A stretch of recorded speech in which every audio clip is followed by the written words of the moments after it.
Hello guys, welcome back to Spodaria channel. Now I will give you a tutorial how to switch translate language for your post on Facebook.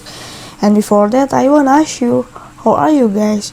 So you don't miss of our videos, don't forget to like, share and subscribe to this channel. And now let's start it.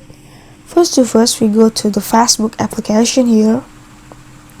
After that you can click settings. Before that you can click setting and privacy, and then click settings. You can scroll down until you find the language and region. After that you can click language you'd like to have post translate into. You can click on and you can click the languages you want. I choose the Indonesian language, Bahasa Indonesia. Okay, click on and go back, and this is work to your post. If you want to translate, if the translate is Bahasa Indonesia. Okay, this is a tutorial how to switch a translate language you post on Facebook. I hope this video is useful for you, and thank you.